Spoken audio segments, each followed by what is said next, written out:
Welcome to the Insomnia Project. Sit back, put your feet up, put your hands behind your head, and just relax and chill as we have a calm conversation. And hopefully, this will help you find your way to a restful, peaceful, and possibly sleep filled part of your day. Thank you for listening. I'm your host, Marco Timpano, and I have the extreme pleasure of inviting and having as my guest a good friend who I haven't seen in a while because he now lives in California, Paul PK Kingston. Welcome to the Insomnia Project. Thanks so much for having me, Marco. And Paul, I'm probably going to refer to you as PK, which a lot of your friends call you, and so that's the first name that comes to mind. So I hope you don't mind if I refer to you as PK in this episode. Of course. Fantastic. Now, PK, you have a love for weather, I do. and I need to know more about that. I would say my interest in weather probably was first born when I was a young kid. My family has a cottage in the northern part of Ontario. And growing up, we would spend summers there, and we have property that's just on the lake. And, when I was very, very young, obviously, as most children are, when you hear a thunderstorm, you get spooked by it. But I very quickly learned to sort of embrace the sort of beauty of a thunderstorm, and watching it like roll across a lake and being able to time out the thunder and the lightning with the distance of the storm, and so on and so forth. And yeah, over time, I think it very quickly became sort of the most soothing sound that I could possibly think of. To the point that I just, sometimes will even put on artificial soundtracks of rainstorms just as Sure. a calming and sort of soothing thing if I need it.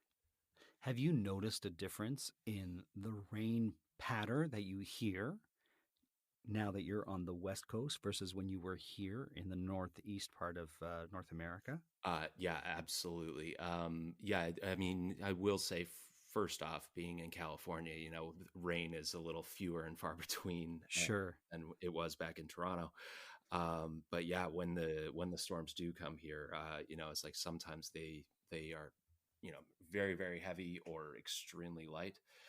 Whereas back in Ontario, one of the most beautiful things that I used to find about rainstorms was just the waves of them that would come in off of Lake Ontario, and you could sort of watch the gradual increase and decrease of it, almost as if it was like a well coursed sort of symphony kind of thing of percussion, and yeah. So, do you watch the Weather Channel? I don't watch the Weather Channel, but I do have like the multiple weather apps on my phone, so I can sort of track the kind of things that are going on. I also spent a good time back when I was in my late teen years working at a summer camp where I was a nature instructor and actually was reading up on the weather in order to sort of teach kids how to predict weather patterns while on canoe trips and such. All right, then I need to know some of that. I'll share with you a little story. When I was a tour guide in Italy, um, we would be riding bikes. It was a cycle tour that I was leading, and weather would be predicted for the next day. Rain, I should say, not weather, but rain was predicted and heavy rain. And I remember talking to a friend who was around a colleague, let's say, and I was like, "It's supposed to rain really bad tomorrow." And she turned to me and she said, "Hang on, I'm going to call my friend who's a fisherman." And I was like, "What?" She's like, "If anyone knows what the weather's going to be like tomorrow, it will be the local fisherman." And she called me back and she said, "The weather's going to be fine." And I said, "But all the newscasts are saying it's going to be terrible." And she was like, "Mark my words, it'll be fine." And sure enough, we had perfect riding weather the next day. Yeah. Yeah, and it goes to show you can never really underestimate the knowledge and of those who live it. I mean, a lot of weather broadcasts are done, these days by computer and data and so on and so forth. But weather really is one of the very unpredictable things that are out there, and things can shift in a matter of moments depending on various factors. And so it is one of those things where it's like, learning to be able to spot patterns in weather as opposed to relying on data can sometimes actually be much more reliable in regards to sort of figuring out what might be coming. So, what are some ways in which you learned that you can predict the weather? Well, one thing that I have that has really stuck with me for a long time is you know how sometimes you'll be walking outside, it'll be a cloudy day, but then all of a sudden there'll just be this yellow light, like the sky Yes. takes on a bit of a yellowish hue. That is typically the sign of an impending storm. Okay. But you can kind of call it for lack of a better term, I've often referred to it as a golden sky, because it's almost as if it's like letting everyone know with a cautionary light that it's like it's time Oh, to hide, sit back, enjoy. I'm about to put on a show, kind of thing, and it's just it's kind of cool that that even weather will give its own styles of warning, very similar to that, even one thing that I think a lot of people have a tendency to sort of see such things as like cumulonimbus clouds. Like those are your massive storm clouds, right? The ones that go tens of thousands of feet high in the air. right. And typically, what those are is actually just a culmination of your cumulus clouds, which are your standard sort of puffy white ones that we look up in the sky and we say, "Oh, I see a rabbit," or "Oh, I see, the CN Tower," or we find the imagery in those clouds. But when those gather together, they can create a fairly ominous looking storm cloud. But I will say this, as somebody who has also traveled from above or from a distance, those clouds can be some of the most beautiful, most majestic imagery you've ever seen. Just this towering, puffy, almost like a stack of whipped cream on the sky. And while it may be gray and rainy underneath, I mean, above it's just pure beauty. Oh, wow. Mhm. It's interesting. I was always told, when you see certain leaves on plants, if they're flipped over and you see their underside, in other words, some of them have more of a whiter hue on the backside of the leaf, Mhm. that means rain is coming. Yeah, no, and it is one of those things too, where it's like, I mean, even stepping away from the weather itself, plant life is another great example of, like, how just nature seems to work in sync with one another. Whether it's animals or plants or whatever the case might be, it's like they are so in tune based on experience and instinct. And it's to be in tune with weather patterns, I just find is just like it creates this feeling of I don't want to say go so far as to say catharsis, but it Sure. definitely creates a feeling of connection with everything around you. And yeah, seeing things like plants turning over their leaves, or even simply the way that plants will naturally lean towards the source of sunlight. If you watch even a house plant that sits in a window on a sunny day, there is tiny incremental movements over the course of the day as it follows the sun. We used to have flowers back when I was living in Toronto. I was living in a house in the annex, and up the front porch we had morning glories. And I don't know if Oh, yes. you've seen those flowers. They're absolutely stunning, but they only bloom in the morning, and then they close up for the rest of the day, because they're essentially trying to capture a mixture of moisture and sunlight at the point of the day where dew is typically rising or steam is rising or whatever the case might be. And then they close up for the remainder of the day so as to protect themselves from weather patterns. And even just seeing that sort of instinctual, non-sentiary behavior, it really is fascinating. Sure, sure. Let me ask you this. So you've mentioned Toronto, and in case our listeners are like, what did he mean when he said the CN Tower? That's a tower that's in the middle of our, or in right in the heart of our city. That is a very, very tall tower. It was once the tallest tower in the world. Now I think it's just the tallest self supporting tower. I could be wrong, but having said that, PK, Mhm. do you miss the snow since you're not here right now and there's a bit of snow on the ground here? You're in sunny California. And if so, what do you miss from it from a weather perspective? Uh, when it comes to snow, yeah, I definitely do occasionally miss the snow. I mean, one thing that I'm sure a lot of people will make fun of me for saying is moving to California, you sort of sacrifice the experience of seasons, right? Sure. Every day sort of outputs very, very similar weather. Yeah, it seems, Paul, that every day in California, in Southern California, is a glorious, beautiful day. Yeah, this past week has been a little bit on the colder side, comparatively speaking. Obviously, it's not getting down to freezing temperatures, but yeah, for the most part, it's generally very nice and temperate weather.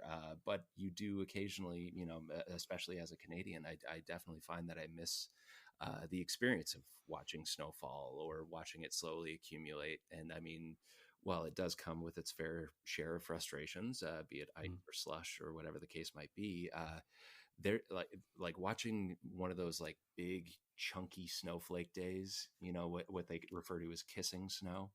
Uh, Oh, I didn't know that. I know that as like, the snowflakes that land on your eyelashes and just sit there in yeah, big clumps. Yeah. yeah, yeah. Kissing snow. I love that. Yeah, well, and I believe it earned its name mainly because it is just so atmospheric, right? Right, of course. And whenever movies have those like those kissing scenes around Christmas or whatever the case might be, usually they opt for whether it is synthetic or real. Usually they're opting for the thicker I snowflakes see. with more of an impact.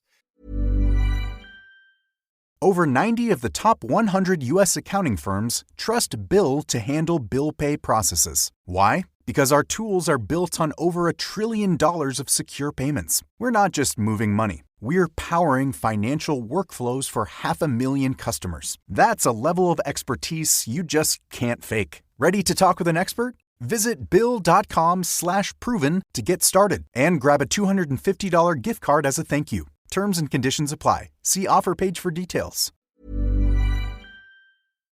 And yeah, even just that name of it, I think it's just so fitting because there's a certain romance about the way that snowflakes will dance through the air, especially when before I moved from Toronto, we were living down by Lake Ontario, like right on the edge of the shore, and with the lake effect wind that would come in, sometimes you'd look out the window and it was snowing upwards. These Yes. snowflakes were sort of scooping up and all of a sudden heading back up into the sky. And that is actually, I think, one of the cool things that people don't realize is that the size of snowflakes actually is dictated by how many times it's cycled back up into the air and refrozen. And Oh, kind of like hail too, right? Hail does that same sort of thing. yeah, very, very similar to that. Yeah. Yeah. And it's just kind of cool to think that it's just sort of like it kind of creating its own snowballs in the air, you know, Hmm. until it's too heavy for to suspend in the air and gravity does its job. But Right. yeah, it's just yeah, I did used to get lost in just sort of watching that beautiful dance. It's so funny. We are fortunate we have listeners from all over the world who listen to this podcast, and I'm so grateful to all my listeners. Thank you for listening once again. But I often talk about very uniquely Canadian or, cold weather country things like snow. And so they hear us talk about these things in great detail. I think I had an episode where we talked about putting on hockey skates, and the whole episode was talking about this sort of task of putting on hockey skates. But it makes me laugh because, you know, being in a cold weather climate and dealing with snow, we often have these sort of unwritten knowledge of different types of snow. So if I was to say to you, that snow that lands and when you step on it with your boots, it makes a squeaky crunching sound, you would know what that snow is that I'm talking about. Absolutely. Yeah. Yeah. Yeah. Or the kissing snow, Yep. or that first little bit of snow that's kind of powdery, and it's almost like little balls, and you could just sweep it off your porch. You don't even need a shovel. It's so uh, thin and powdery. Almost like dandelion puffs. Yeah, but it always comes with a really cold snap. It's always like, oh, it's cold, and all it is these little tiny balls, almost like dandelion fluff. Yeah, Yeah. Yeah. Or it's even just the term flurries. Yeah. oh yes. Yeah. And I love that term for flurries, which we use to reference um, blowing gusts of snow, correct? Is that how you would Yeah. describe a flurry? Typically, yeah, it's blowing gusts, but also very, very small snowflakes. So Right. they can sometimes move so fast that you barely register them unless you turn them in the same direction. And I love when that term, that word flurry, gets taken and used in our national sport, hockey, when they talk about a flurry of pucks heading towards the goalie, and Oh you'll often hear that used. Uh, yeah, yeah, I know that because my cousin always uses flurry for anything that's happening. He's like, "Oh, it's like a flurry of cars were coming towards me," or "Oh man, I was swimming. It was like a flurry of boats were driving by me." It's like I say to my cousin, "I'm like, you're always talking about flurries of things." He goes, "I guess I just watch too much hockey," and it's a really funny thing. But yeah. we're talking about all this weather and this imagery, as you mentioned, Mhm. and that brings me to a lovely segue to the fact that Paul Kingston is a prolific writer, and you have three published short stories, and you have three books, one of which you're giving your readers in chapters right now. And PK, the names of your short stories are. There's Feast, Sweet Mary, and A Pound of the Devil's Flesh. Ooh, A Pound of the Devil's Flesh. Yeah. Sounds like a children's novel. Yeah. No, it's a Western horror, Ooh. which was something that sort of jumped out at me as a genre that's not really touched on as much as it could be. Might we see some of these short stories or your novels turned into screenplays and on the screen, starring both you and perhaps your lovely wife, who we've had on the podcast as well? That's the hope, absolutely. Obviously, with this industry, not keeping my fingers crossed, but yes, for sure. I hope that is the eventual result. Well, I wish it for you. Thank you so much. I appreciate it. I'd like to talk about your writing if I can. Absolutely. All right. So, what brought you to writing short stories and novels is my first question. Yeah. So, well, similar to yourself, I started with an acting background, and working in comedy, we naturally, quickly discover that the easiest way to get ahead in comedy is to create your own work as opposed to waiting to book something. Indeed. And so, yeah, I started when I first moved back to Toronto from college. I very quickly started falling into sketch writing. And for those that don't know, that's very, very short comedic scenes, often slice of life humor. And yeah, so I started working on those, and the more that I was writing sketch comedy, the more I started to realize, there was a potential career in screenwriting, and so on and so forth. And yeah, it was, I guess, around 2015 or 2016. I was still back in Toronto, and I decided I was going to write my first screenplay. I had skipped right past the idea of even considering writing books or novels. And in the process of writing the first few pages of my first screenplay, I very quickly, because the scene was basically one man walking down the street by himself. And Okay. so it was predominantly, stage directions or action notations as opposed to dialogue. And as looking at that as an actor, I sort of looked at it, and I have a habit of being somewhat critical of myself and critical of my work, and as any comedian does. And I was looking over these pages and saying, oh, this is reading so heavy. This is almost reading like it's a novel. And then suddenly something clicked, and I was like, okay.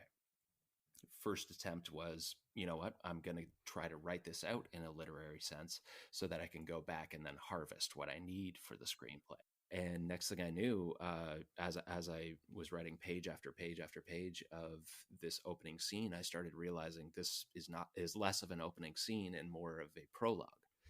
And so naturally, I just sort of sat there. I sat on that probably for a couple months, maybe showed it to like one or two friends who emphatically loved it. Oh, wow. And so I was just like, okay, well, maybe, I need to continue writing it this way to sort of see what it needs to be. And around that time, a friend of mine that I was working with for a comedic musical had actually introduced me to a website that they worked for called Wattpad.com. And basically, it's an sort of I guess you could say it's a launching pad for up and coming literary writers. And so I decided, you know what the heck, I'm going to load it up there, sort of see what people think, see if it gets a response. And within a month, I had a couple hundred reads on the prologue, and people were loving it. So I uploaded the next chapter, and that got a couple hundred reads, and yeah, and it just sort of spiraled from there. And currently, that first book in its completion is now sitting at the last I checked, I think it was approximately 243,000 reads. That's amazing. Yeah. That's Wattpad, WATTPAD.com. But we'll have it in our show notes in case anybody wants to take a look at what Paul is writing. That's so exciting, Paul. Mm-hmm. Isn't it just so overwhelming when you see so many people reading what you've written and how the reach that it has? Mm-hmm. Yeah, no, I'd say that's probably one of the most amazing things about that platform just in general. And I'm not trying to do a product placement. This is purely based on personal experience. But yeah, I mean, the like you said, the reach is sort of has probably been the most astounding thing because one of the features is that I can check in with the demographic of readers that I have and sort of get a sense of who's reading this and where they're reading it from. And for the most part, I mean, I was expecting the majority of the audience to come from North America as a whole. Sure. And while there are a sizable chunk of readers in Canada and the United States, one of my top three countries for readership is Indonesia. And Amazing. I never saw that coming. And go figure, it's a sizable fan base. And the other added bonus is that you get direct contact with these readers. They have the ability to comment on the book as they're reading it, or leave little thoughts along the way. And Wow. it's amazing because it creates sort of a connectivity to your fan base that is really sort of unprecedented in regards to the literary world. I should mention your book titles are Goats from Lambs, Mm-hmm. Butterflies in Glass Cases, Mm-hmm. Michaela's Monsters, or Mm-hmm. Michaela's Monster, rather. Yeah. And then you've got some short stories as well. Yes. So that leads me to, how do you go about finding the title for your books? Yeah. Butterflies in Glass Cases. Butterflies in Glass Cases was a little bit more focused around. I've spent the majority of my life in various capacities working with kids. I mentioned summer camps earlier. I've also been a youth and teen improv and sketch comedy instructor for upwards of 11 years now. So I've worked with children for the majority of my life, and so I knew I wanted to write some sort of story that had to do with the connection with children. Sure. Okay. And this story specifically is a little bit more derived from Celtic folklore. And essentially what it is sort of your traditional approach of someone gets an offer to work in a remote home as sort of like a au pair, if you will, or someone Sure. to help oversee the house and assist with the children. In this story, I don't want to spoil too much of it, but in this story, basically the bond between this person who has moved to this remote home and the two children who live there becomes very, very it becomes very strong bond between them. And there's suppositions about odd things that are happening around the home and so on and so forth. And that creates some contention between this lead character, Patty Woodall, or Patricia Woodall, who goes by Patty, and Ms. Pierre, who is the matriarch of the home. Anyway, long story short, there is sort of the Butterflies in Glass Cases was sort of intended to insinuate the beauty of childhood being contained by stipulations and rules and so on and so forth.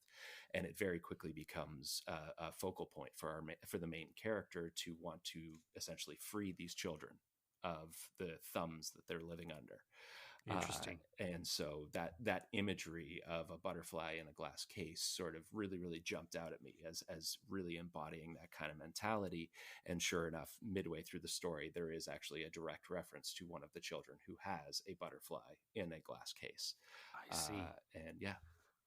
Well, listen, you said to make a long story short. Here on the Insomnia Project, we like to make short stories long. Absolutely. So I'm going to take you back to that book and I'm going to say, Where do you get your names from? I always find it tricky to figure out when I'm writing protagonist or an antagonist name. Hmm. You've got Patty, you've got Mrs. Pierre, you've mentioned Hmm. one of your books. I believe there's going to be a Michaela in it, Yeah. hence the title. Where do these names come from? Where do you draw these names? And I find last names tricky. Yeah, no, I've used various tricks over the years. Um, because of the fact that I had, like, over the course of writing these three books, I had lived in two cities between two countries. I did have sort of an added advantage of just searching street names. Oh, And often I'll just sort of look for like out of the way, sort of residential street names that jump to me, that sort of speak to the voice of the character or the attitude of the character. But sometimes the names just come very organically. So, for instance, with Ms. Pierre, and her full name in the book is Ms. Rosalind Pierre. I just felt that the use of Ms. combined with, the full use of Rosalind in place of Roz, and right. then Pierre, all three of those just spoke very cleanly to me as a sort of stern approach to life, or a very, structured. Partly because I when I was in college, I was over in Quebec, and we were living in a English speaking town surrounded by the Eastern Townships, which are predominantly French, very very French speaking. And there is a lot of contention there in that regard, and so I knew I wanted to have some sort of French inflection upon it, because to me, and this is not meant to be a blanket statement, this is more based on my experiences while living there.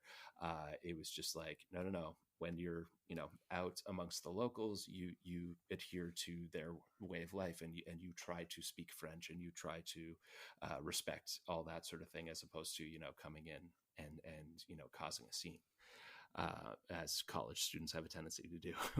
Sure, of course. Yeah.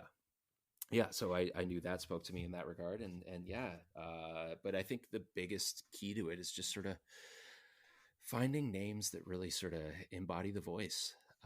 If it's somebody who's going to be a little bit more relaxed, then they're probably not using the most formal version of their name. Fair. Yeah. It's interesting. You mentioned, using street names, and both PK and myself, we're skilled improvisers, and we've been improvising for many years. You teach it currently as Hmm. well, and so whenever I'm doing improv in the scene, generally speaking, I have two names that I'll use, which is Franklin for male characters and Margaret for female characters. And I don't know why those names are the ones that come to me, but all my friends who I perform with always know that I use those characters. And one time we were performing in the US, in Chicago and Los Angeles, and I said, I can't always use the same names. And someone said, well, why don't you use street names? So then all of a sudden, I started to have characters like Jane and Dr. Eglinton and Mrs. Cothra. And, I was just using street names in my town that the people in the area where I was performing would not have, realized that I'm using actual intersections Oh yeah. as people's names, right? Yeah. Yeah, no, and I mean, that is a really, really great way to do that. And that is actually advice that I give to a lot of my students. Is I tell them, it's like, don't default to I definitely have found, like, my teen students specifically have a tendency to default to the classics like Billy and Jimmy and those Sure. sorts of things, right? And I just say to them, I'm just like, you don't have to default to the easy names. Just give yourself 5 stock names that you can pull from. Or, as you said, go from something familiar like street names or company names or something like that, It's so much fun. Oh Oh, my yeah. goodness. Well, listen, you can find Paul's work on his website, paulpkkingston.com, and that'll be on our show notes, as well as seek out his writing at wattpad.com. That's wattpad.com. Once again, you'll find that in the show notes. Paul, it's been such a delight to have you. This 26 minutes just flew by. Absolutely. Or should I say, it was a flurry that came and went, and I had a great time from top to bottom. Thank you. I did as well. Great, Paul. Let us know when you have more things coming out that you want our listeners to know. You're always welcome to be a guest on the Insomnia Project. Thank you so much. Absolutely will. And thank you to all our listeners. We hope you enjoyed this episode coming from both Toronto, Canada, and Los Angeles, California. We hope you were able to listen and sleep.